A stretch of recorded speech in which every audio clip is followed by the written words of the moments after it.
It began on a cold, misty morning in Vietnam. The kind of morning when the air hangs heavy, the drizzle feels like the breath of winter refusing to leave, and every step seems weighed down by something unspoken.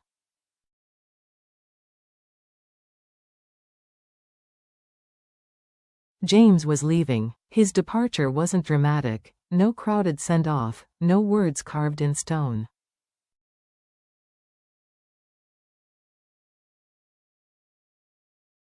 Just a quiet journey to the airport, suitcase in hand, and a woman walking beside him whose eyes betrayed a storm she refused to let fall.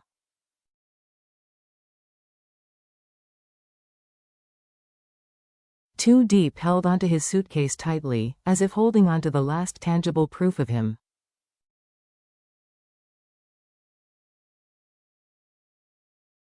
Her eyes were red, but no tears came. She didn't want him to see her weakness.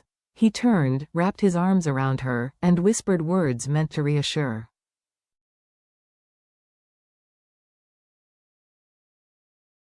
"I'll only be gone for a few weeks. Once work settles down, I'll come back. We still have so many unfinished dreams."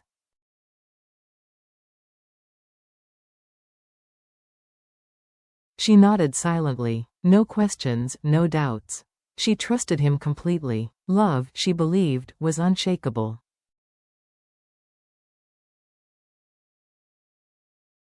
No distance, no ocean, no border could erode what they had built together. The fragile thread of distance.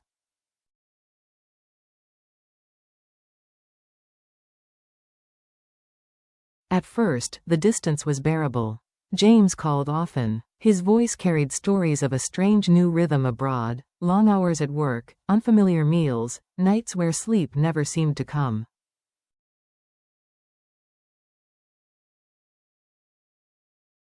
Diep would sit at home, cutting fruit for little Nay, the abandoned child she had taken into her care, and listen.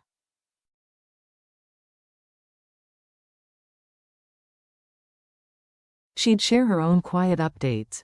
The tree in their yard finally blooming, the meals she cooked, the little routines that stitched her life together.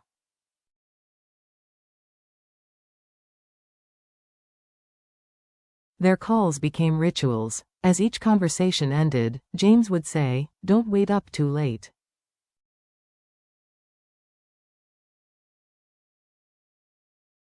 "Sleep early." And she would always reply, "I'll sleep when you come back." Their words were promises disguised as comfort.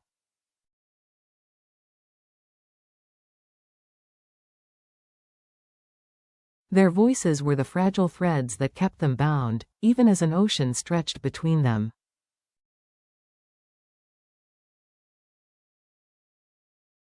The silence that grew, but time has a way of changing everything. The calls became shorter.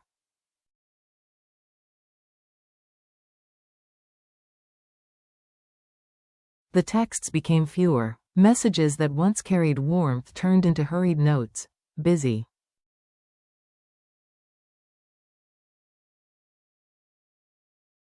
Or, "I'll call tomorrow." And then, there was nothing. A day passed. Then 3. Then a week.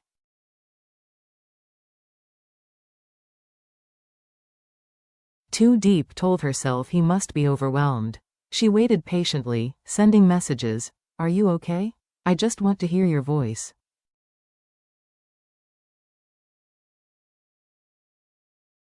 Number answer. No explanation. No goodbye. It was a silence more painful than anger, more suffocating than distance.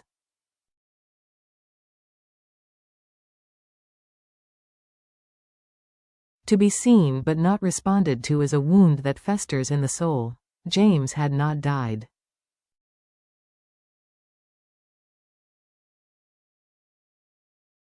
He had not suffered an accident. He had simply stopped being there. Life without answers.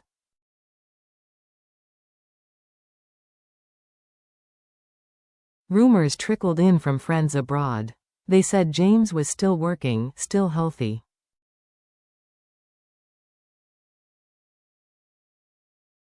Some whispered that he might be seeing another woman. But no one knew for sure. No one could confirm.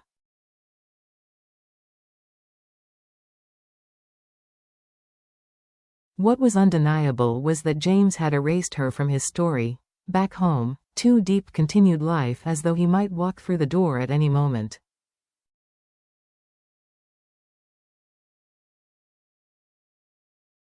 She cooked. She cleaned. She taught children. She raised little Nay as her own. She left his chair empty at the table.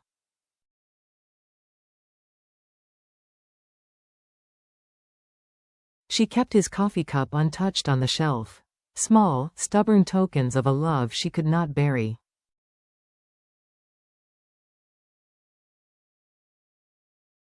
But inside, hope began to rot.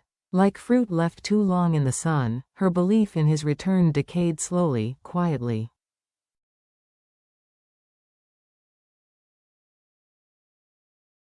The final message. One night, after putting Nay to bed, Diep typed one last message.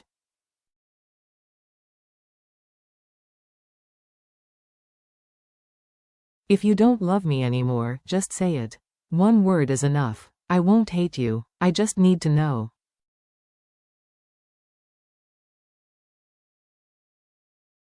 She hit send. There was no reply, and after that, there were no more messages. The silence had spoken louder than any confession.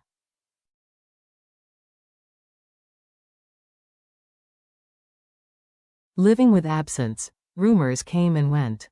Some said James had built a new life, found a new woman, perhaps even a new family.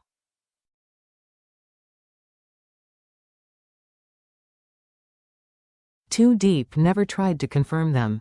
She couldn't. To know for certain would snap the last fragile thread of hope.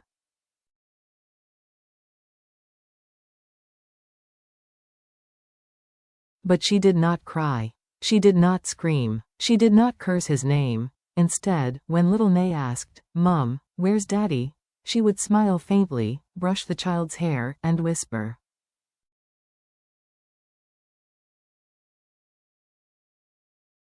"He went far away." But he didn't say goodbye. Her voice trembled with every word.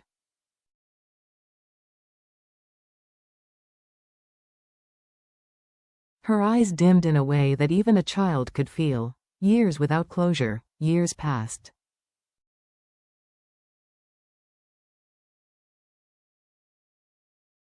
People urged her to move on, to open her heart again. But some heartbreaks don't require goodbyes to leave scars.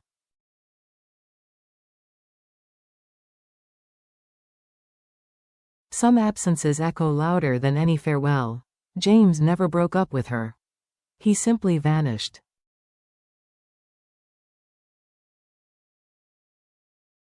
And in doing so, he left wounds deeper than betrayal. He left her wondering, what had she done wrong?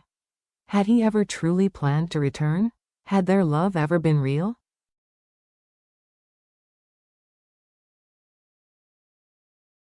The ritual of remembering. Every year, on the same day James left, Diep went to the airport.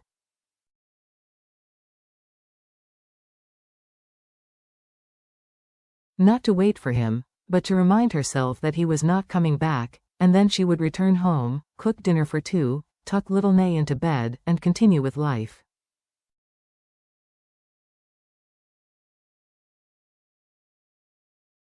She never forgot, but she learned to live with silence.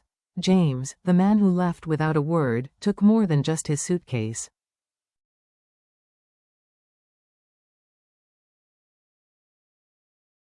He took her peace. He took her trust. He took the years she had given him, and worst of all, he took her chance to say goodbye.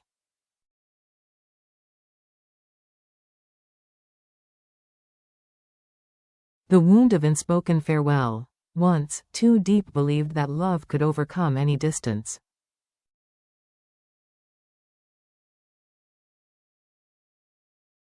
That if the heart was steadfast, no ocean was too wide, no silence too long. But in the end, what hurt her most wasn't losing him.